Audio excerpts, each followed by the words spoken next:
गम गणपतिये नमः, श्री गणेशाय नमः। दोस्तों, आपका एस्ट्रोलॉजर विक्की स्वामी के चैनल में आपका स्वागत है।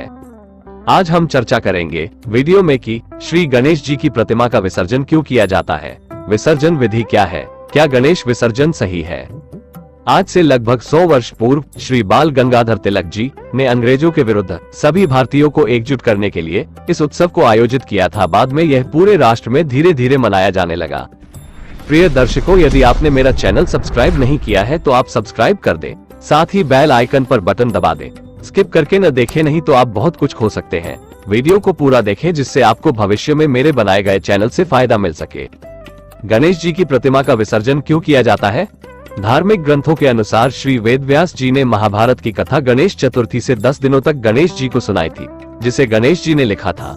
10 दिन बाद जब वेदव्यास जी ने आंखें खोली तो पाया कि अधिक मेहनत के बाद गणेश जी का तापमान अधिक हो गया है। तुरंत निकट के सरोवर में ले जाकर वेदव्यास जी ने गणेश जी को ठंडा किया। तब से गणेश जी को गणेश चतुर्थी के दिन में स्थापना कर उन्हें शीतल किया जाता है। इसी कथा में यह भी वर्णित है, श्री गणेश जी का तापमान ना बढ़े, इसीलिए वेदव्यास जी ने उन्हें सुगंधित मिट्टी का लेप किया, जिससे मिट्टी के सूखने पर गणेश जी के शरीर में अकड़न आ गई, मिट्टी झड़ने लगी। तब उन्हें शीतल जल के सरोवर में ले जाकर उस मिट्टी को उतारा। इस बीच वेदव्यास जी ने 10 दिनों तक गणेश जी के मनपसंद आहार अर्पित किया। तभी से प्रतीकात्मक रूप से श्री गणेश जी की प्रतिमा का स्थापन और विसर्जन किया जाता है। 10 दिन तक उन्हें उनके मनपसंद मिष्ठान और आहार चढ़ाने की प्रथा है। अब आपको बताते हैं कि गणेश जी का विसर्जन करना सही है या गलत। यहाँ सबसे बड़ी बात यह है कि श्री गणेश का विसर्जन नहीं, उनकी प्रतिमा का विसर्जन करें। जब से गणेश महोत्सव आरंभ हुआ है, यह बात प्रचलन में आ गई है।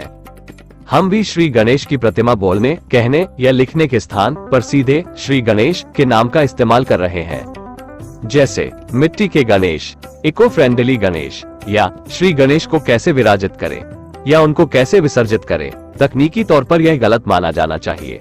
हम सभी श्री गणेश के भक्त हैं। हम भला कौन होते हैं? उन्हें बनाने वाले, उनको रचने वाले तथा उनको मिट्टी में गढ़ने वाले। हम उनकी प्रतिमा व मूर्ति बना सकते हैं, उन्हें नहीं। ना ही हम उन्हें विसर्जित कर सकते हैं। भगवान तो हर वक्त हमारे साथ है।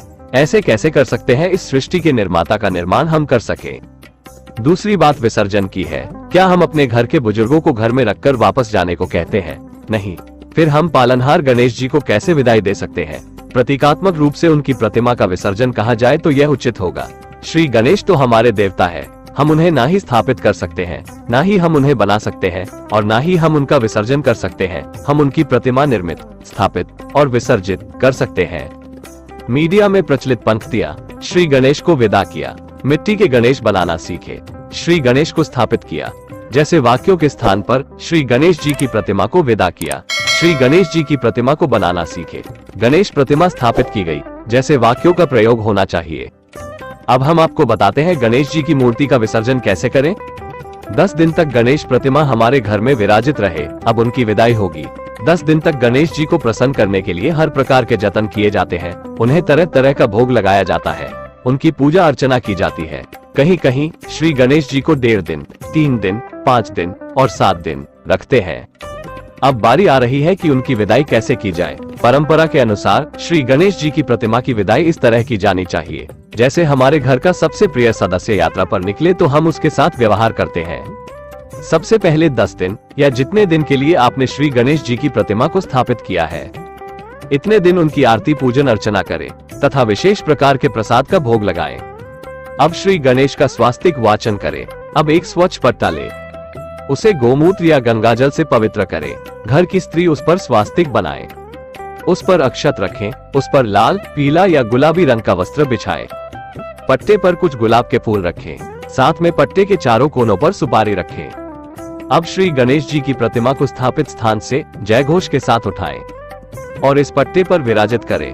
पट्टे पर विराजने के उपरांत फल, फूल, वस्त्र, दक्षिणा और 5 मोदक रखें। एक छोटी लकड़ी ले, उस पर चावल, गेहूं, 5 मेवा की पोटली बनाकर उस पर बांधे। यथाशक्ति दक्षिणा रखें। मान्यता है कि उन्हें मार्ग में किसी भी प्रकार की परेशानी का सामना न करना पड़े, इसीलिए पुराने समय में घर से निकलते समय यात्रा के लिए तैयारी की जाती थी। वैसे ही श्री गणेश की विदा के समय की जानी चाहिए। नदी, तालाब, पोखर के किनारे विसर्जन से पहले कपूर की आरती पुनः करें। 10 दिन में जाने अनजाने में हुई गलती की क्षमा याचना करें। श्री गणेश से खुशी खुशी विदाई की कामना करें। और उनसे धन, सुख, शांति, समृद्धि के साथ मनचाहा आशीर्वाद मांगे। गणेश प्रतिमा को फेंके नहीं, उन्हें पूरे आदर सम्मान के साथ वस्त्र, पूरी सामग्री के साथ धीरे धीरे जल में बहाएं। गणेश प्रतिमा यदि इको फ्रेंडली है तो आपको पुण्य अधिक मिलेगा, क्योंकि वो धीरे धीरे जल में विलीन हो जाएंगे, क्योंकि आधे अधूरे टूटे फूटे कहीं रुकेंगे नहीं। यदि श्री गणेश जी की प्रतिमा छोटी और इको फ्रेंडली है तो आप उन्हें घर में ही विसर्जित करके गमलों में वो जल डालकर हमेशा के लिए अपने पास रख सकते हैं।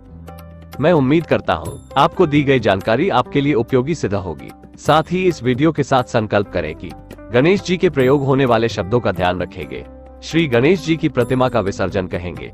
इस वीडियो से संबंधित आपका कोई कमेंट या सुझाव है तो हमें दीजिए। ज्ञान बांटने से बढ़ता है, तो इस वीडियो को ज्यादा से ज्यादा शेयर कीजिए। Please like, comment, subscribe. Thank you. ओम गणेशाय नमः।